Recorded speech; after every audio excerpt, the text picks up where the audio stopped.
টানা ১৫ মাস লড়াই শেষে যুদ্ধবিরতিতে সম্মত হল ইসরায়েল ও ফিলিস্তিনের স্বাধীনতাকামী সংগঠন হামাস। যুদ্ধবিরতির আওতায় গাজায় অবশিষ্ট ইসরায়েলি জিম্মি ও ইসরায়েলের কারাগারে থাকা ফিলিস্তিনি বন্দীদের মুক্তির প্রক্রিয়া শুরু হবে। এই যুদ্ধবিরতি ইসরায়েল ও হামাসের মধ্যে স্মরণকালে সবচেয়ে রক্তক্ষয়ী ও বিধ্বংসী লড়াইয়ের অবসান ঘটাতে পারে।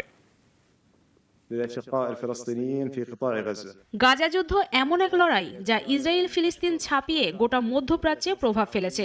পাশাপাশি এ লড়াই কয়েক দশক ধরে চলতে থাকা ইসরায়েল ফিলিস্তিন দ্বন্দ্বকে গোটা মধ্যপ্রাচ্যে কুল কিনারাহীন অস্থিরতার একেবারে প্রাণ কেন্দ্রে নিয়ে এসেছে।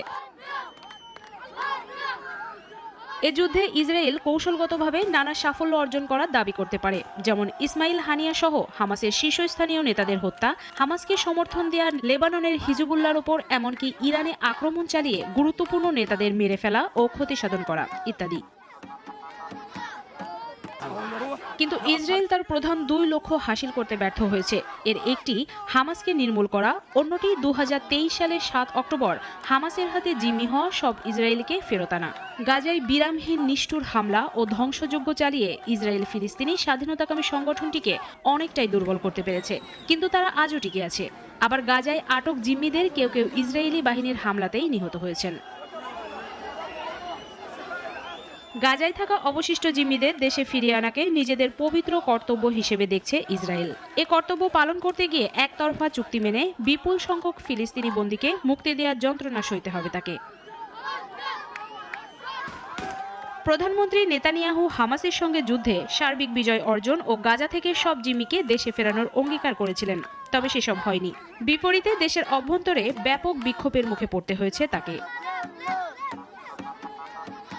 ইতিমধ্যে গাজায় ইসরায়েলের নৃশংস অভিযান বিশ্বজুড়ে দেশটিকে নিয়ে ক্ষোভের জন্ম দিয়েছে। আন্তর্জাতিক বিচারালয় ইসরায়েলের বিরুদ্ধে গণহত্যা চালানোর অভিযোগ খতিয়ে দেখছেন। হামাস বলেছে ইসরায়েলে তাদের ৭ অক্টোবরের হামলার লক্ষ্য ছিল ফিলিস্তিনিদের দুর্দশা ও স্বাধীনতার ইস্যুকে আন্তর্জাতিক সম্প্রদায়ের দৃষ্টিগোচরে নিয়ে আসা।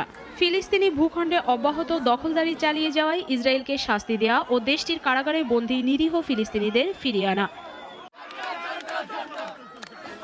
ইসরায়েলে হামলা চালিয়ে হামাস তাদের প্রত্যাশিত ইস্যুতে আন্তর্জাতিক সম্প্রদায়ের নজর কাড়তে পেরেছে।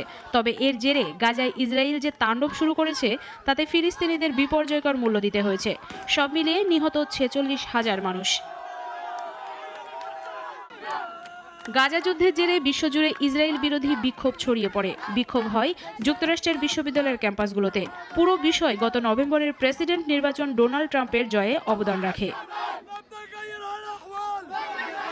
অন্যদিকে যুক্তরাষ্ট্রের নবনির্বাচিত প্রেসিডেন্ট ট্রাম্প যুক্তি দিতে পারেন, নির্বাচনের আগেই তিনি প্রতিশ্রুতি দিয়েছিলেন শপথ গ্রহণের আগে মধ্যপ্রাচ্যে যুদ্ধ বন্ধ করবেন।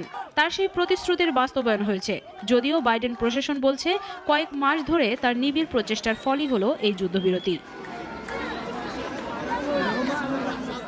প্রিয়াঙ্কা সেন, নাগরিক। কোটি কোটি মানুষের ভালোবাসায় ফ্রিজ, টিভি এবং এসিতে দেশের ১ নম্বর ব্র্যান্ড ওয়ালটন।